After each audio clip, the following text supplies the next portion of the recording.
আপনারা যে দিন মজাহের জন্য যে ত্যাগ স্বীকারের জন্য প্রস্তুত ছিলেন এটা প্রমাণ করেছেন। এটার জন্য আপনাদেরকে আমি ধন্যবাদ জানাই। কারণ দিনের জন্য, দিন মজাহের জন্য, ইসলামী আন্দোলনের জন্য, মজাহাবী আন্দোলনের জন্য কারাগার যেতে হয়, এটা আপনারা প্রমাণ করেছেন এবং সানন্দে আপনাদের গ্রহণ করেছেন এই কারাগারকে। আবার ওখান থেকে ফিরে আসছেন আমাদের মধ্যে। আজকে আমরা আনন্দ উৎসব পালন করছি আপনাদেরকে পেয়ে। আমি শুধু ধৈর্য ধরার জন্য বলবো, আমাদেরকে আমাদেরকে পাড়ি দিতে হবে। এখানে মাত্র শুরু হয়েছে, আরো অনেক দূর আমাদের যেতে হবে।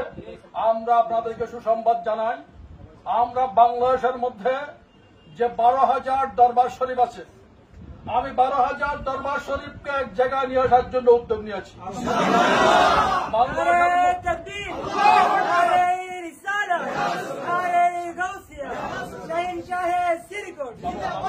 আমার প্রথম উদ্যোগ হলো বাংলাদেশের মধ্যে 12,000 দরবার কোথায় আছে এগুলা খুঁজে খুঁজে বের করার জন্য আমি উদ্যোগ গ্রহণ করেছি। ইতিমধ্যে মিশন শুরু করে দিয়েছি।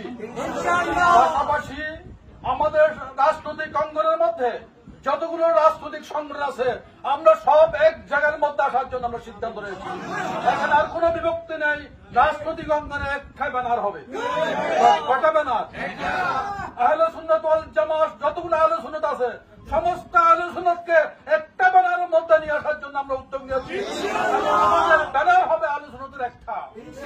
পীর মাশায়েখ বাংলাদেশের মধ্যে 12,000 পীর মাশায়েখ আস্থানা আছে, তাদের জন্য আমরা একটা ব্যানার নির্ধারণ করেছি। সেই ব্যানার নাম হলো সম্মিলিত সুন্নি পীর মাশায়েখ জোট। এই 3 নম্বর ব্যানারের মাধ্যমে গোটা বাংলাদেশের আমরা সুফিবাদী জনতাকে, সুন্নি মুসলমানদেরকে, তরিকাপন্থীদেরকে আমরা এক জায়গায় নিয়ে আসবো। যেটা আমাদের মধ্যে আমাদের বড় অভাব ছিল। আমরা এই দেশের মধ্যে সংখ্যাগরিষ্ঠ, আমরা এই দেশের সংখ্যাগরিষ্ঠ হওয়ার পরও আমাদের কারণে আমরা এই দেশের সংখ্যালঘু হয়ে আছি। আজকে আমরা সেই সংখ্যালঘু আর থাকতে চাই না, আমরা সংখ্যাগরিষ্ঠ হবে ইনশাআল্লাহ। এবং আগামী দিনে রাষ্ট্রীয় ক্ষমতা নির্ধারণ করবো সুন্নি মুসলমান। আমাদের আর কোনো চিন্তা নাই, আমাদের আর কোনো চিন্তা নাই। আমরা আগামী দিনে রাষ্ট্রীয় ক্ষমতায় কারা যাবে এবং কারা রাষ্ট্র পরিচালনা করবে নির্ধারণ করবে দেশের সুন্নি মুসলমানরা ইনশাআল্লাহ।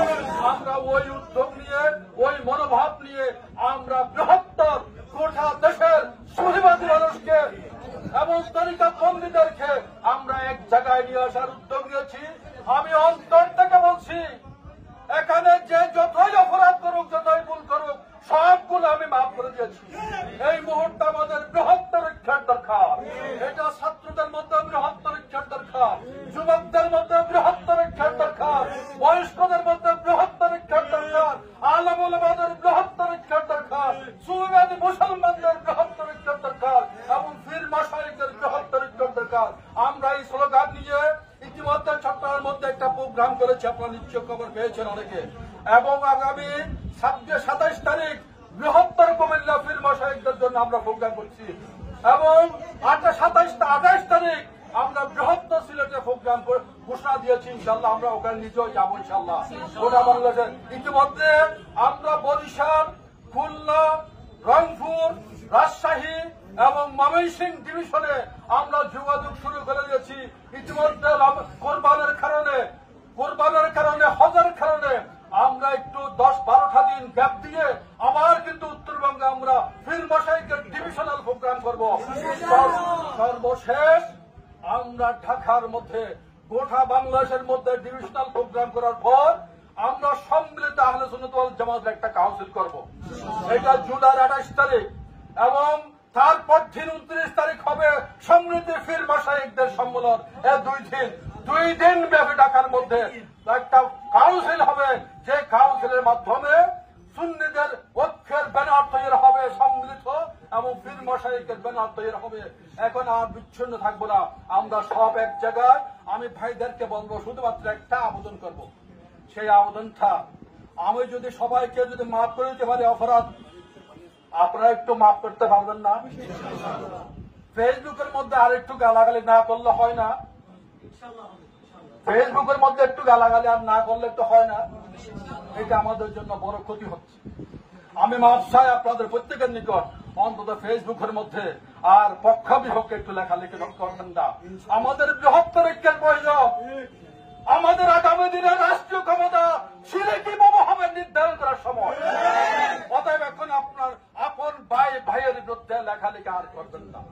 আল্লাহর ওয়াস্তে এক ভাই আরেক ভাইয়ের বিরুদ্ধে কথা বলবেন না। আমি সবাইকে ধন্যবাদ। আমার এই ছেলেদের যারা অভিভাবক আছেন, আপনার গর্বিত অভিভাবক। এই ছেলেগুলো হবে আপনার নাজাতের উসিলা ময়দানে হাসরে। আমার অভিভাবকরা আপনার মনের মধ্যে কষ্ট পেয়েছেন, আপনার সন্তান কারাগারের মধ্যে, আপনি ঘরের মধ্যে আছেন, হয়তো মনের মধ্যে অনেক দুঃখ। হে আমার অভিভাবক ভাইরা, এটা আপনার নাজাতের একটা উসিলা তৈরি করছেন, এখানে চিন্তার কোনো কারণ নাই। এটাই হবে ময়দানে হাসরে আপনার নাজাতের উসিলা। আমি প্রত্যেককে ধৈর্য ধারণ করার জন্য, সবর করার জন্য এবং আগামী দিনের জন্য আরো ব্যাপকভাবে প্রস্তুতি নেওয়ার জন্য আহ্বান জানাই। আসসালামু আলাইকুম ওয়া রাহমাতুল্লাহ।